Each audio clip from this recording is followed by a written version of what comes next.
Following on right principles and methods come true actions. One who is striving to grasp true principles and work with sound methods will soon come to perceive that details of conduct cannot be overlooked, that, indeed, those details are fundamentally distinctive or creative, according to their nature, and are of deep significance and comprehensive importance, and this perception and knowledge of the nature and power of passing actions will gradually open and grow within him as an added vision, a new revelation. As he acquires this insight, his progress will be more rapid, his pathway in life more sure, his days more serene and peaceful. In all things, he will go the true and direct way, unswayed and untroubled by the external forces that play around and about him. Not that he will be indifferent to the welfare and happiness of those about him, that is quite another thing, but he will be indifferent to their opinions, to their ignorance, to their ungoverned passions. By true actions, indeed, is meant acting rightly towards others, and the right doer knows that his actions, in accordance with truth, are but for the happiness of those about him, and he will do them even though an occasion may arise when someone near to him may advise or implore him to do otherwise. True actions may easily be distinguished from false by all who wish so to distinguish, in order that they may avoid false action and adopt true. As in the material world, we distinguish things by their form, color, size, etc., choosing those things which we require, and putting by those things which are not useful to us. So in the spiritual world of deeds, we can distinguish between those that are bad and those that are good by their nature, their aim, and their effect, and can choose and adopt those that are good and ignore those that are bad. In all forms of progress, avoidance of the bad always precedes acceptance and knowledge of the good. Just as a child at school learns to do its lessons right by having repeatedly pointed out to it how it has done them wrong, if one does not know what is wrong and how to avoid it, how can he know what is right and how to practice it? Bad or untrue, actions are those that spring from a consideration of one's own happiness only, and ignore the happiness of others, that arise in violent disturbances of the mind and unlawful desires, or that call for concealment in order to avoid undesirable complications. Good or true actions are those that spring from a consideration for others, that may arise in calm reason and harmonious thought framed on moral principles, or that will not involve the doer in shameful consequences if brought into the full light of day. The right doer will avoid those acts of personal pleasure and gratification which by their nature bring annoyance, pain, or suffering to others, no matter how insignificant those actions may appear to be. He will begin by putting away these.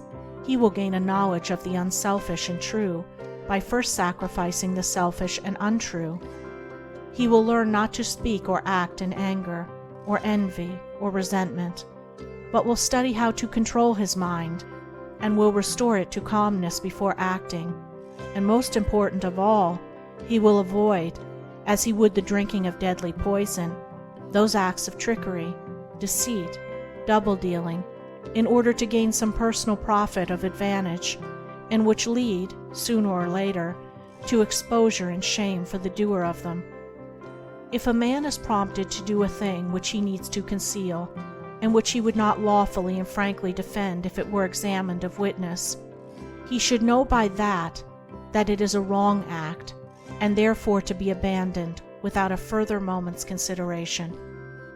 The carrying out of this principle of honesty and sincerity of action, too, will further lead him into such a path of thoughtfulness and right doing as will enable him to avoid doing those things which would involve him in the deceptive practices of other people. Before signing papers, or entering into verbal or written agreements, or engaging himself to others in any way at their request, particularly if they be strangers, he will first inquire into the nature of the work or undertaking, and so, enlightened, he will know exactly what to do, and will be fully aware of the import of his action. To the right doer, thoughtlessness is a crime. Thousands of actions done with good intent lead to disastrous consequences because they are acts of thoughtlessness. And it is well said that the way to hell is paved with good intentions. The man of true action is, above all things, thoughtful. Be ye therefore wise as serpents and harmless as doves. The term thoughtlessness covers a wide field in the realm of deeds. It is only by increasing in thoughtfulness that a man can come to understand the nature of actions, and can, thereby, acquire the power of always doing that which is right. It is impossible for a man to be thoughtful and act foolishly. Thoughtfulness embraces wisdom. It is not enough that an action is prompted by a good impulse or intention. It must arise in thoughtful consideration, if it is to be a true action, and the man who wishes to be permanently happy in himself and a power for good to others must concern himself only with true actions. "I did it with the best of intentions" is a poor excuse from one who has thoughtlessly involved himself in the wrongdoing of others. His bitter experience should teach him to act more thoughtfully in the future. True actions can only spring from a true mind, and therefore while a man is learning to distinguish and choose between the false and the true, he is correcting and perfecting his mind, and is thereby rendering it more harmonious and felicitous, more efficient and powerful. As he acquires the inner eye to clearly distinguish the right in all the details of life, and the faith and knowledge to do it, he will realize that he is building the house of his character and life upon a rock, which the winds of failure and the storms of persecution can never undermine. End of Chapter 3. Recording by Andrea Fiore.